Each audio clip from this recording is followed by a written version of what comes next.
സുരക്ഷിത യാത്രയ്ക്ക് സമ്മാനങ്ങൾ നൽകി ഹൈവേ പോലീസിന്റെ വേറിട്ട ട്രാഫിക് ബോധവൽക്കരണം. യാത്രയ്ക്കിടെ മജിസ്ട്രേറ്റ് ഹൈവേ പോലീസിനെ അഭിനന്ദിച്ചു. കുറ്റപ്പുറം ദേശീയപാതയിൽ ഹൈവേ പോലീസിന്റെ നേതൃത്വത്തിൽ വേറിട്ടൊരു ട്രാഫിക് ബോധവൽക്കരണ പരിപാടി വേറിട്ട അനുഭവമായി.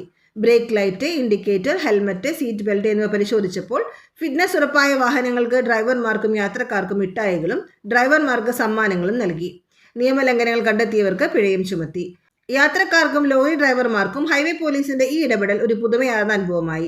ദേശീയപാതയിൽ അമിത വേഗത, ഇൻഡിക്കേറ്റർ പ്രവർത്തിക്കാത്തത്, മഴക്കാലത്ത് ലൈറ്റുകൾ പ്രവർത്തിക്കാത്തത് തുടങ്ങി നിരവധി അപകട സാധ്യതകൾ ഒഴിവാക്കേണ്ടതിന്റെ ആവശ്യകതയാണ് ബോധവൽക്കരണത്തിൽ എടുത്തു പറഞ്ഞത്. 6 വരി പാതയിൽ ഏത് വാഹനങ്ങൾ ഏത് ട്രാക്കിൽ സഞ്ചരിക്കണമെന്നതിനെക്കുറിച്ചും നിർദ്ദേശങ്ങൾ നൽകി. വലിയ ലോറികൾ, കാറുകൾ, പിക്കപ്പ് വാനുകൾ, സ്വകാര്യ ബസ്സുകൾ, KSRTC എന്നിവയാണ് കൂടുതലായി പരിശോധിച്ചത്. വാഹന പരിശോധനയ്ക്കിടയിൽ മജിസ്ട്രേറ്റിന്റെ കാറും പരിശോധിക്കപ്പെട്ടു. ഹൈവേ പോലീസിന്റെ പ്രവർത്തനത്തെ മജിസ്ട്രേറ്റ് അഭിനന്ദിച്ചു. പുതുതായി ചുമതലയേറ്റ തിരൂർ DYSP ജോൺസൺ AJയുടെ നിർദ്ദേശപ്രകാരം സബ് ഇൻസ്പെക്ടർ നസീർ തിരൂർക്കാടിന്റെ നേതൃത്വത്തിലാണ് പരിശോധന നടത്തിയത്. ASI Rasheed Parakkal, CPO Shibu PB, Sudheesh എന്നിവരും കുറ്റിപ്പുറം ഹീൽ ഫോർട്ട് ഹോസ്പിറ്റലിൽ നിന്നുള്ള general manager Noushad Menothil, marketing head Aswathi Nithal, Khadeeja, Nisana, Shoukath, Aswathi എന്നിവർ ബോധവൽക്കരണത്തിൽ പങ്കെടുത്തു. ദേശീയപാതയിലെ അപകടങ്ങൾ കുറയ്ക്കുന്നതിന് വരും ദിവസങ്ങളിലും കർശനമായ പരിശോധനയും ബോധവൽക്കരണവും തുടരുമെന്ന് highway police SI Naseer Thirurkkad അറിയിച്ചു.